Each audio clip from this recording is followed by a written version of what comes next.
Bienvenue à tous sur Biovision par Biocomplexe, votre rendez-vous hebdomadaire pour parler d'agriculture durable et partager des conseils pratiques. Oui, on est ravis de vous retrouver pour une nouvelle plongée au cœur des techniques qui peuvent faire la différence dans vos champs.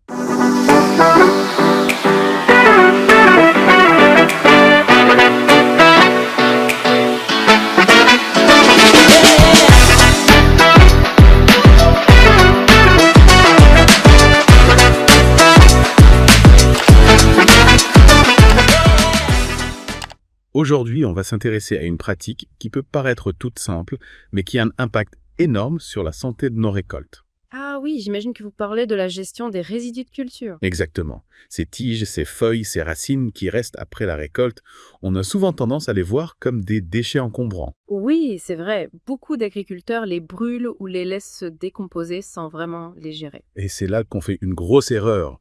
Figurez-vous que ces résidus, c'est un peu comme un trésor caché. Un trésor! Dites-moi plus. Eh bien, ils sont bourrés de matière organique, un peu comme un engrais naturel gratuit.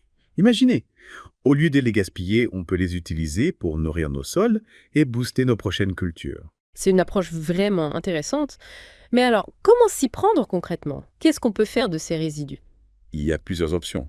On peut les composter, les utiliser en paillage ou même les incorporer directement au sol. Ah oui, j'ai déjà entendu parler de ces techniques, mais est-ce qu'elles sont adaptées à toutes les cultures? Pas forcément. Le choix de la méthode dépend de plusieurs facteurs. Le type de culture, la nature du sol, le climat. C'est vrai qu'il faut prendre en compte toutes ces variables. Exactement.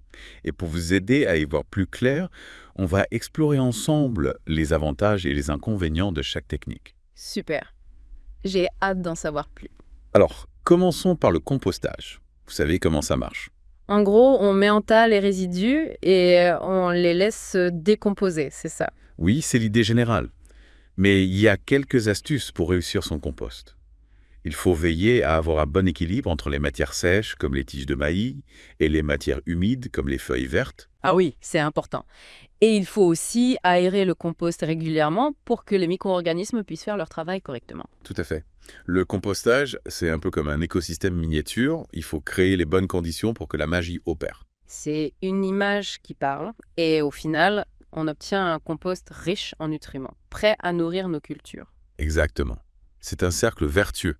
On valorise ce considéré comme des déchets et on améliore la fertilité de nos sols. C'est gagnant-gagnant. Et pour le paillage, ça consiste en quoi exactement? Le paillage, c'est tout simple. On utilise les résidus pour couvrir le sol autour de nos plantes. C'est comme une couverture naturelle qui protège la terre du soleil, limite l'évaporation de l'eau et empêche les mauvaises herbes de pousser. Ah oui, j'ai déjà vu des champs paillés, ça donne un aspect bien propre et soigné. Et en plus d'être esthétique, c'est très efficace. Le paillage, c'est un allié précieux pour préserver l'humidité du sol, surtout en période de sécheresse. C'est une technique qui mérite d'être explorée, surtout avec les changements climatiques qu'on observe ces dernières années. Tout à fait. Et pour certaines cultures, comme le maïs ou le manioc, on peut aussi incorporer les résidus directement dans le sol. Ah bon, comment ça se passe? On les broie et on les enfoue dans la terre avant de semer ou de planter. Mais du coup, est-ce qu'il n'y a pas un risque de propager des maladies? C'est une question importante.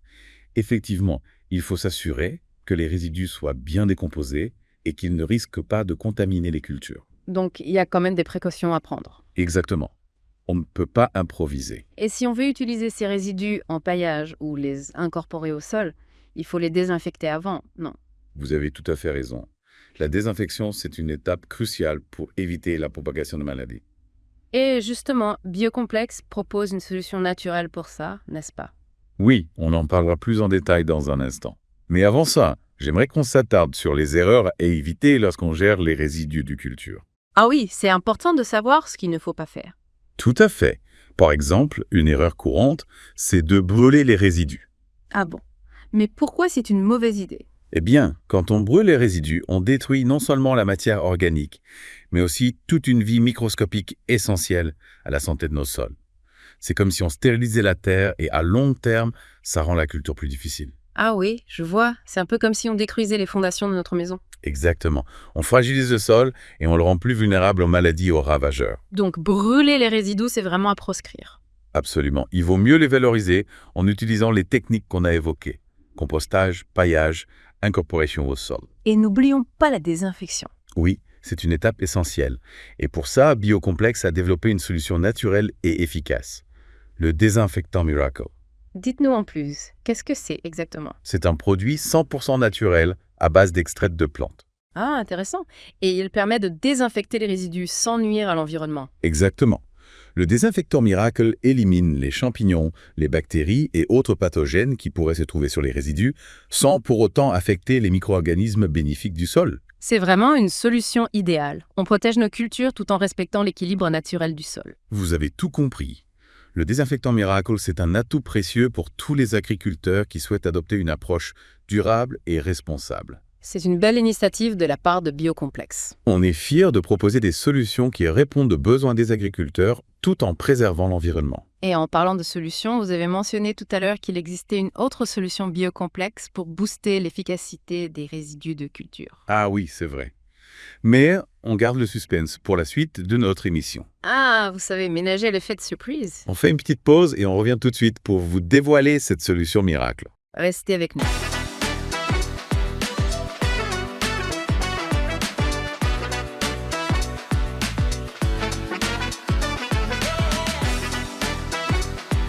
On est de retour sur Biovision par Biocomplex. Vous êtes toujours avec nous pour notre exploration des résidus de culture. J'espère que oui. On était justement en train de parler d'une autre solution Biocomplex pour booster leur efficacité. Ah oui, vous avez bonne mémoire. C'est vrai qu'on vous avait promis de vous dévoiler un petit secret. Alors, on peut en savoir plus. De quoi s'agit-il? Eh bien, figurez-vous que Biocomplex a développé un produit révolutionnaire qui s'appelle Puissance Micro-Organisme. Puissant micro-organisme. Le nom est prometteur.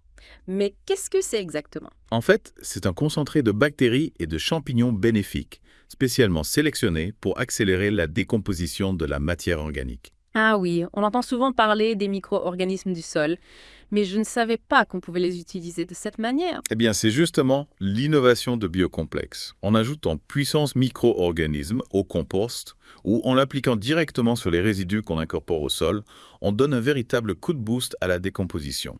C'est comme si on créait une armée de petits travailleurs invisibles qui s'activent pour transformer les résidus en nutriments assimilables par les plantes. C'est une image qui parle. Et le plus intéressant, c'est que puissance micro-organisme est compatible avec toutes les cultures. Ah oui. Donc, que je cultive du maïs, du manioc, des légumes ou même des fruits, je peux utiliser ce produit. Exactement. C'est une solution polyvalente qui s'adapte à tous les types de cultures et de sols. Et quels sont les avantages concrets de puissance micro-organisme? Qu'est-ce que ça apporte de plus par rapport aux méthodes traditionnelles? Eh bien, déjà, ça accélère la décomposition des résidus, donc les nutriments sont disponibles plus rapidement pour les plantes. Ah oui, c'est un gain de temps précieux. Ensuite, ça enrichit le sol en éléments nutritifs essentiels, comme l'azote, le phosphore et le potassium. C'est comme si on donnait un véritable festin à nos cultures. Et en plus, puissance micro-organisme améliore la structure du sol, ce qui facilite la pénétration des racines et la circulation de l'eau et de l'air. Donc c'est un triple effet bénéfique. On nourrit les plantes, on améliore le sol et on optimise la croissance des cultures. Vous avez tout compris. Puissance micro-organisme. C'est vraiment la solution idéale pour tirer le meilleur parti des résidus de culture. C'est une innovation qui peut vraiment faire la différence dans nos champs. Et pour ceux qui hésitent encore, on vous rappelle que l'équipe de Biocomplex est à votre disposition pour répondre à toutes vos questions. N'hésitez pas à nous contacter, on sera ravis de vous accompagner dans la mise en place de ces techniques. On fait une petite pause et on revient tout de suite pour la dernière partie de notre émission. Restez avec nous, on vous réserve encore quelques surprises.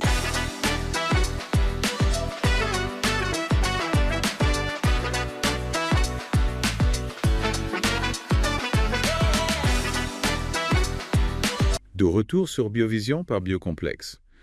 On a vu tout à l'heure comment puissance micro-organisme pouvait donner un coup de boost à la décomposition des résidus de culture. Et comment ça transforme ces résidus en un véritable engrais naturel pour nos sols. Exactement. On recycle, on nourrit la terre, c'est vraiment l'idéal. C'est ça l'agriculture durable. On utilise les ressources qu'on a déjà à disposition au lieu d'acheter des engrais chimiques qui coûtent cher et qui peuvent polluer l'environnement. Tout à fait. Et en plus, en utilisant les résidus de culture, on améliore la structure du sol, on favorise la vie microbienne, on augmente la capacité de rétention d'eau. Que des avantages, mais j'imagine qu'il faut faire attention au type de résidus qu'on utilise, non? Ah oui, tout à fait. Tous les résidus ne se valent pas. Certains sont plus riches en nutriments que d'autres. Ah bon? Donnez-moi quelques exemples. Par exemple, les résidus de légumineuses comme l'arachide ou le niébé sont riches en azote, un élément essentiel pour la croissance des plantes. Ah oui, c'est vrai. J'avais remarqué que mes cultures poussaient mieux après une rotation avec des légumineuses. Exactement. Et puis, il y a les résidus de céréales, comme le maïs ou le sorgho, qui sont riches en carbone. Le carbone, c'est important pour la structure du sol, si je me souviens bien. Oui, c'est ça. Le carbone améliore la porosité du sol, ce qui facilite la circulation de l'eau et de l'air. Donc, en gros, il faut essayer de diversifier les résidus qu'on utilise pour avoir un apport équilibré en nutriments. C'est l'idéal. Et pour savoir de quoi votre sol a besoin précisément, vous pouvez toujours faire une analyse de sol. Ah oui, bonne idée. Ça permet d'avoir un diagnostic précis et d'adapter ses pratiques en conséquence. Exactement. Et n'oubliez pas que l'équipe de Biocomplexe est là pour vous accompagner dans toutes ces démarches. On est toujours disponible pour vous conseiller et vous aider à trouver les meilleures solutions pour vos cultures. On arrive déjà à la fin de cette émission consacrée aux résidus de culture. J'espère que vous avez appris plein de choses. Moi, en tout cas, j'ai hâte de mettre en pratique toutes ces astuces dans mes champs. Et on vous donne rendez-vous la semaine prochaine